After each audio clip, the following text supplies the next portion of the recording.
Tuesday. Welcome to another episode of Going Crazy at Home with Pastor John. So last week we started traveling around the world, looking at all the different places and learning all about God as we do it. So I figured let's keep traveling. Let's keep going to different places and learn about new countries. I had an awesome time. We went to Brazil last week, and we learned about how God is Lord and He's in control of everything. We looked at all the amazing creation that He did through the rainforest, and we learned about the rain stick and all that stuff. It was so much fun. So we're going to pick a new place to go today. It's going to be a surprise, but first, I want to ask you guys some questions. So number one, if you could pick one place to travel in the entire world, where would you go? Is it a country? Is it Disney World? Universal? Where would you want to go if you could pick just one place in the entire world to travel to? What would be number one on your list? Got some answers? All right. Now, second question is this. If you had to travel and you could only take one thing with you, just one thing, what would you take? That'd be a tough one. I think I'd probably take my wallet because I'd probably be able to buy anything I need to buy. But, yeah, I'd pretty much, I don't know what else I'd take. Maybe a coat if I was going somewhere cold.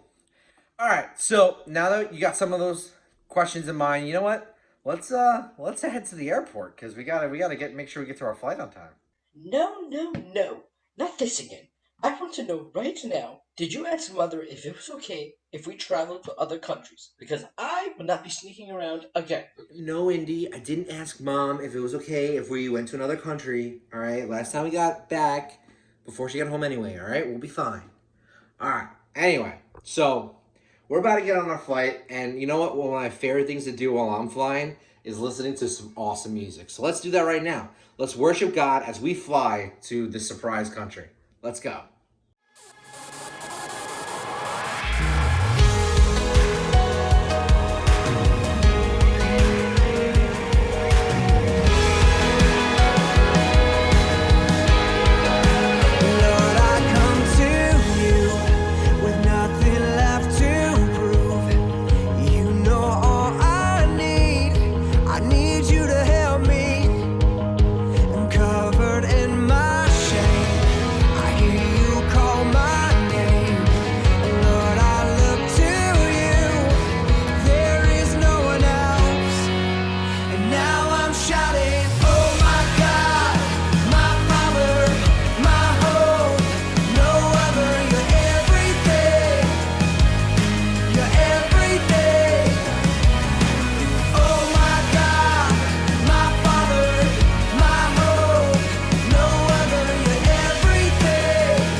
Wow, it's beautiful around here. Man, look at all the green. There's green, there's green, there's green. It's like a sea of green. You can get really lost here really easy. Yes, exactly. We can get very, very lost, which is why we should figure out where we are right now. Yeah, I don't care where we are. Look at all these sticks. What if any of them make any special noises like the rain stick does? That was pretty cool. Let's see if we can find a rain stick. Um, no. There's probably no sticks that make the rain noises. I'm not gonna explain it to you. And Indy, we'll be fine. We just gotta figure out where we are first. So, let me look on the GeoQ app. It gives us some hints. You know what? I'm gonna share my screen with you guys so you guys can see it, and maybe you guys can help me figure out where the heck we are. Alright, so let's take a look at these clues. Alright, so the first one is the population in this country is 5% human and the rest are animals. Oh man, that doesn't work at all. Let's see. The second one is this country won the first ever Rugby World Cup. Huh. Maybe we should Google it? And then the last one is the people in this country are called Kiwis. Wait a second, I think I might know this. Pretty sure I saw this in a movie. Huh. Any of you guys know? Have an idea? You know what? I think it just might be the country of New Zealand. G'day, mates. How you going? That's just the Kiwi way of saying what's up. It's so good to see you, my fellow GeoQuesters. I'm Wand Around, and I'm here to confirm your latest location. You have landed your jandals on the Wop Wops of New Zealand. Though the native language of New Zealand is English, you may be surprised by some of the vocabulary they've created for themselves. Like jandals are what we call sandals, or being on the Wop Wops is another way of saying you're in the middle of the countryside. But why would anyone be way out here? Well, tending to their flocks, of course. That's because sheep outnumber humans 3 to 1 here in New Zealand. If you need to get around while you're out here, get ready to board your own personal kayak. That might be a lot of rowing, but over 33% of people own one, so all aboard! Oh, and you've come to the right place if you're afraid of snakes. This island is known as being quite the snake-free zone. No reptile house at the zoos around here. In fact, there's only one zoo on the entire island. But why would you need the zoo when you got all those sheep? With an average yearly temperature of 65 degrees, there is no need to pack a coat, but definitely bring your swimsuit. There is nowhere on the island that is more than 79 miles from the sea. Oh, and while you're hanging out by the sea, wave hello to the penguins, because in New Zealand, there are 13 different types. That's more than anywhere else on the planet. What'll we even do with all those penguins? Get it? Waddle. The official sport of New Zealand is rugby. In fact, they won the very first ever Rugby World Cup. Now I know what you're thinking. Do they even have enough people to make a team? Maybe they recruit from the field. Could you imagine an all-sheep rugby team? While that would be pretty awesome, I'm willing to bet you're not here to cheer on the Rams.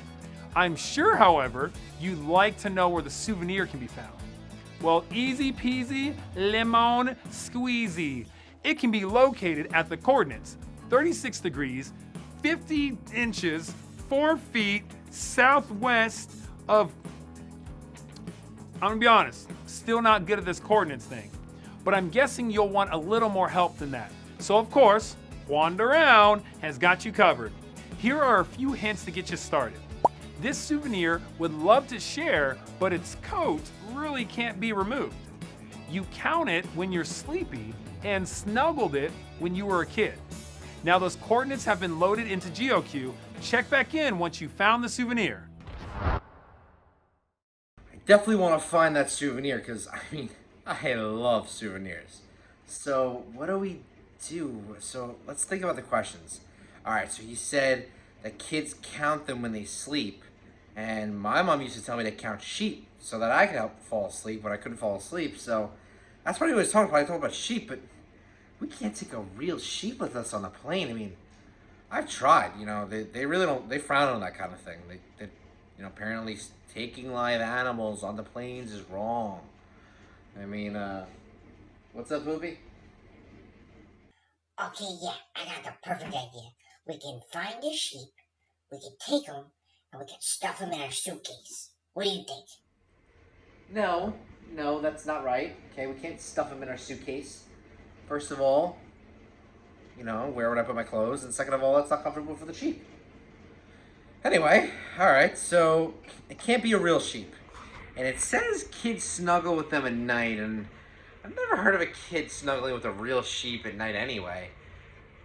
What did I used to snuggle with at night? I had a stuffed Spider-Man and a little bear. I had a stuffed little bear they used to sleep with. Huh. What if he's talking about a stuffed sheep? Somebody try and find a stuffed sheep right now. Wait, I'm getting a call. Hey, Cat here. Just want to let you know that my plan was successful, and I hid so that you wouldn't take me to New Zealand with you. So I'm still home, and it's pretty great, and just want to let you know that I can help you. So you called just to tell me that you can't help us and that you hid so you could stay home? That pretty much sums it up. Yup. Well, that's great. Thanks. Anyway, while that happened, we found the sheep. So we unlocked our Bible story. So let's check it out right now. Man, I sure do quest with the best. I knew you would find it. You found the sheep. Way to go, questers from out westers. Now, I hope you didn't have a bad time finding our furry little friend, but there's a reason I wanted you to find the sheep. So let's start from the beginning. Have you ever felt lost or alone? You'd think with all my questing I wouldn't, but I sure have. The reason I had you find the sheep was because it's a great reminder that one of the names of God is Shepherd. That's right. Oh, I know. We're not actually sheep, but we're kind of like them. We love to snack all day, and sometimes we just wander off. So let me explain. There was a guy in the Bible named David, and when he was younger, he was a shepherd. Shepherds were guys who took care of sheep by leading them to food in green pastures or meadows and making sure they had water to drink from streams. If a sheep wandered away from the flock, the shepherd would go find it and bring it back. Shepherds carried a long stick with them with a hook on the end called a crook. In the Middle East, where the stories we read in the Bible took place, there were some rocky, hilly areas. If a sheep fell between the rocks and the shepherd couldn't reach it, the shepherd would use the crook to help rescue the sheep and lift it to safety. Shepherds also protect the sheep from harm, like from wolves and thieves. Being a shepherd really helped David learn a ton about God, and he wrote all about it in Psalm 23. It's about how God loves us and protects us, just like a shepherd would with his sheep. Here's how it goes. The Lord is my shepherd. He gives me rest in green pastures. He leads me to calm water. Pause. Doesn't that seem great? I mean, who wouldn't want rest and a nice cold drink? So refreshing. Back to it. He gives me new strength. For the good of his name, he leads me on paths that are right. Even if I walk through a very dark valley, I will not be afraid because you are with me. Your rod and your shepherd's staff comfort me. Okay, double pause. So get this. God gives us strength and he helps us know how to do what's right. And if we're going through a tough time, we don't need to be afraid because God is totally right there with us. I mean, is that a good shepherd or what? Answer, yes it is. Oh, where was I? Oh yeah. You prepare a meal for me in front of my enemies. You pour oil of blessing on my head. You give me more than I can hold. I know I keep doing this, but this we gotta talk about. I mean, prepare a meal, blessings, more than we can hold. Sign me up for that, please. Oh wait, I don't wanna forget the best part. Let's keep going. Surely your goodness and love will be with me all my life, and I will live in the house of the Lord forever. Wasn't that great? You see what I mean? Just like a shepherd loves and protects his sheep, God does that for us too. God will tell us the right way to go and make sure we have what we need. And if we ever feel scared or alone, we can trust that He's there with us. And now that you have a little sheep of your own, you can remember that God is my shepherd. All right, my favorite questers, I'll see you guys on the next trip. Until then, don't rest on the quest. Keep traveling the world. Trust me, it'll be worth it. Wow, that is so awesome. To think that like God watches over us like a shepherd watches over his sheep. You know, now that he broke it down like that, I mean, I could see myself being a sheep because you know what? I like to snack and I get lost sometimes and I make wrong decisions, and if I didn't have someone watching over me, I don't know where I would be. What'd you say it would be? I just want to say, I want to know, why do sheep get to eat little pizzas in trees, like in that video, and I don't get to eat little pizzas in trees? I want to be a sheep. Okay, yeah, I mean, I get it. They get the little pizzas, but you know what? I'm not gonna explain it to you. I think it was more of a joke, but yeah, it's fine. Anyway, so, but isn't it crazy to think about how God cares about us so much? That just like for a shepherd, each and every sheep means so much. And they will go out of their way to protect just one sheep. Doesn't matter who the sheep is, what it is, right? It's just, if it's a part of his flock, he cares about each and every one of them. And he takes care of them, and he makes sure that they have all their needs met. He makes sure that they're protected. He makes sure that they're led the right way. And that's the same way God does for us. That he always makes sure that we're protected. He always makes sure that we're walking the right path of life, as long as we follow him. And the thing is if a sheep tries hard enough, and I'm sure was determined enough, they could get away from the shepherd and try and do things on their own, and try and find their own food, and try and find their own path and make its own decisions. But what do you guys think? Do you think that sheep would survive on its own? Probably not. Even if it thought it could. It'd probably, unfortunately, get attacked by some predators, or maybe not find the right food, or maybe not be able to find water on its own. Think about it. A sheep has no idea how to find water. Maybe as humans, yeah, we could do that. But when it comes to things that God knows compared to what we know we're not even close to knowing the same stuff that God knows. And he's trying to show us all these things that we need, and trying to show us the right decisions to make in life, and sometimes we can ignore it. But when we choose to follow God, then he will lead us exactly in the path that he wants us to lead us on.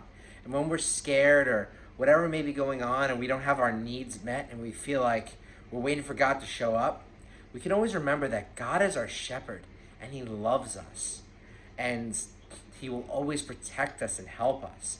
So we always have that confidence in God to know that he is our shepherd. That's the other name for God that we have to remember. And that's our need to know for today. So when I say God is, I want you guys to point up. When I say my shepherd, I want you guys to march in place. All right? March in place. So everyone stand up. I'm going to put up the need to know for you guys right now. So God is my shepherd. God is my shepherd. Say it with me. God is my shepherd. And when we know that and we remember that, man, there's nothing that we have to be afraid of. There's nothing that we have to be worried about or scared about, because we know that God is directing our path. He's protecting us from predators. He's bringing us to things that we need, like food and water, just like a real shepherd does, like on earth with sheep. God is a shepherd to his people and to us. And to know that is so comforting and so amazing. All right, so what I want to do is, before we end, I want us to pray together. So I don't want to close your eyes. I'm watching you, but close those eyes and we're going to pray. We're just to say, Lord, thank you so much for being our shepherd. You don't have to care about us as much as you do. You could just let us do our own thing, but you care and love us so much that you have the patience with us to deal with us when we're difficult. You have the patience with us to deal with us when we go the wrong way. And you direct us with love, and you just care about us so much to make sure that we have everything that we need, Lord. So we thank you, and we put our faith in you. In your name we pray. Amen.